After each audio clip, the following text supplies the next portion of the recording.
satu doa yang mustajab. Itu Nabi yang dakwah mustajab. Setiap Nabi ada satu doa yang mustajab, yang dibekalkan Allah kepada mereka, dan semua Nabi yang ada dah guna dalam doa itu.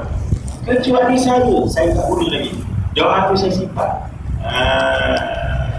Boleh makan? Kan? Sebenarnya doa-doa Nabi ni mustajab lah ke?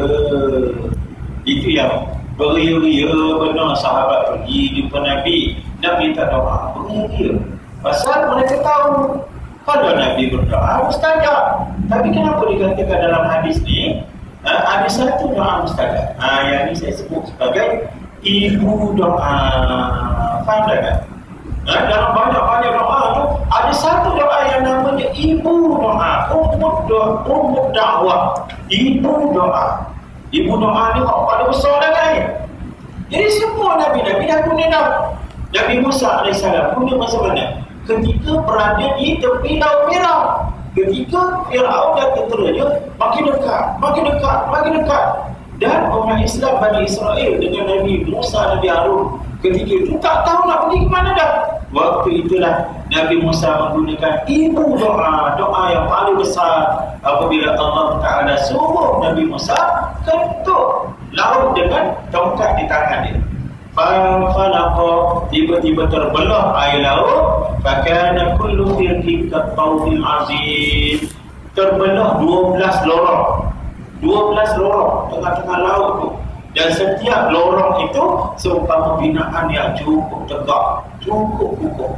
Yulangkah macam mana gambaran binaan lorong yang terbelah tu setinggi bangunan berpuluh-puluh tingkat. Kerana kajian yang dibuat terhadap peristiwa ni mendapati tempat kejadian berlaku itu mempunyai kedalaman air laut 0.9 km.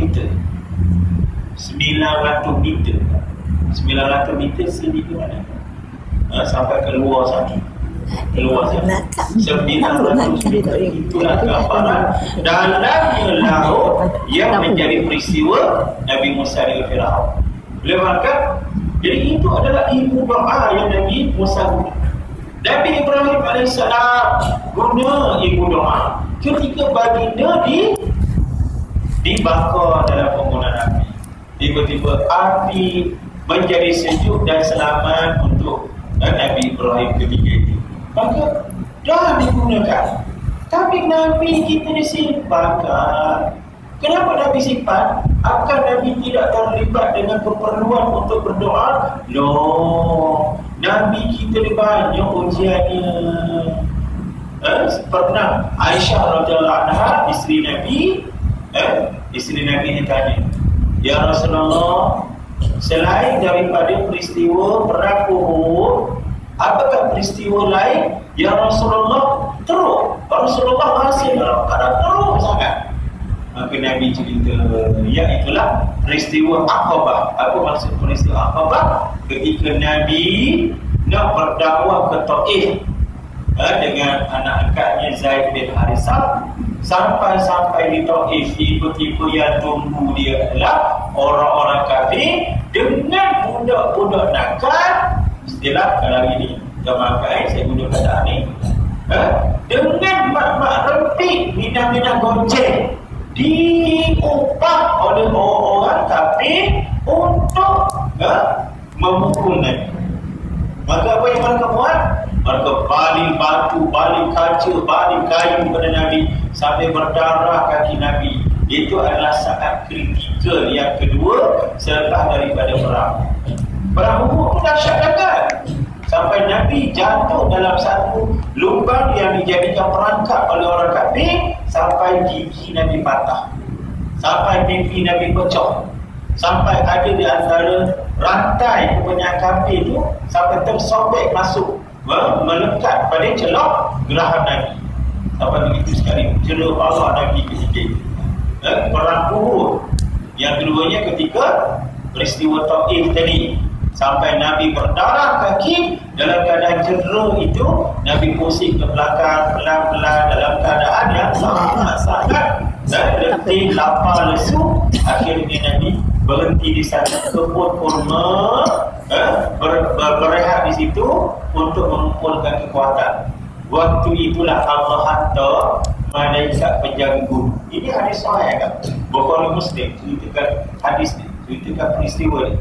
Allah datangkan malaikat yang menjaga gunung untuk menawarkan khidmat kepada Nabi, untuk mendengar apa arahan yang Nabi nak suruh mereka buat.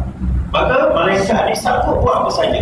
Antaranya apa? Tawaran malaikat ini, ya Rasulullah, amurna an nutabbiqa ala haula'i hadainil jabalain. Wahai Rasulullah, kamu arahkanlah kami berdua, dua orang malaikat penjaga gunung. Kamu arahkan kepada kami berdua untuk kami angkat dua bukit yang ada di depan kita sekarang ni, untuk kami khompak atas kepala penduduk Taif. Sebab apa? Jahat. Sebab apa? Biadab. Gampang mereka menganiaya satu manusia yang menjadi kesayangan Allah. Tapi mereka tak tahu sebenarnya mereka buat itu sebab tak tahu. Sebab jahil mereka. Tapi Nabi sanggup tak arahkan. Nabi perintah tak malaikat suruh buat? Tidak. Nabi kata, aku bukan nak minta ini. Maka sebab itulah bila Aisyah tanya Nabi, Nabi kata, itulah peristiwa yang kritikal. Maknanya apa kan? Ketika kritikal tu, Nabi tak guna lagi doa yang sakti, doa yang ajaib, yang menjadi ibu doa. Walaupun Nabi sampai cedera, kenapa Nabi tak guna? Ini disebut dalam hadis ni, untuk saya gunakan sebagai syafaat bagi umatku pada hari kiamat. Rupa-rupanya Nabi simpan buat bekal hari akhirat. Untuk buat apa? Supaya bila sampai masa keperluan di akhirat, itulah doa yang akan Nabi gunakan untuk menyelamatkan kita semua kan. Maka doa itu dinamakan sebagai syafa'atul uzma, syafaat yang paling besar. Boleh faham kan? Syafaat ni banyak. Apa maksud syafaat? Pertolongan, bantuan.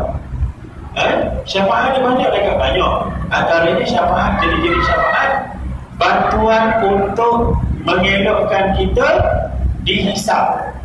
Syafaat untuk memasukkan kita ke dalam syurga tanpa hisab. Mana tak payah diaudit kita ni, terus masuk syurga. Itu syafaat. Syafaat untuk kita duduk dalam syurga, baiki kedudukan naik darjah lebih tinggi. Faham tak? Kita dapat kelebihan syurga ni, tiba-tiba kalau ada syafaat, diangkat kedudukan naik ke syurga yang lebih besar. Itu syafaat. Syafaat kita, syafaat mengeluarkan orang-orang Islam yang berdosa daripada neraka, dimasukkan ke dalam syurga. Ada orang-orang Islam tapi berdosa, diumpan masuk neraka dulu, kemudian dikeluarkan dari neraka dengan syafaat. Boleh pakai? Itu antara betul-betul syafaat yang ada. Maka syafaat yang paling besar ialah syafaat membantu kita semua, tak kira Islam kafir, untuk memulakan perbicaraan. Kalau tidak, lagi rentunglah kita daripada masyarakat. Maka bila datang bantuan Allah, itu mahkamah bermula dan pengadilan akan dimulakan Allah.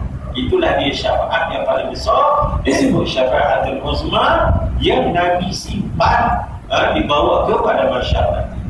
Okey, itu baca ni. Ingatlah bahawa sayalah yang terkemuka dari semua anak Adam, dan itu bukan bangga. Maksud kan? Nabi kata, dalam ramai-ramai itu, aku adalah sayyid waladi Adam. Aku adalah penghulu. Maksud terkemuka di situ adalah penghulu. Akak yang ada kitab tu baiki, terkemuka itu kepada penghulu atau ketua. Saya adalah ketua anak Adam atau penghulu anak Adam. Tanpa bangga atau bukan bangga. Bukan bangga. Okey, apa maksud dia kan? Nabi SAW beritahu, daripada masyarakat nanti seluruh makhluk berkumpul, tiba-tiba hak nombor satu ni adalah Nabi. Bukan Nabi Ibrahim, bukan Nabi Musa, bukan Nabi Isa, bukan Nabi Adam, bukan Nabi Nuh, tapi Nabi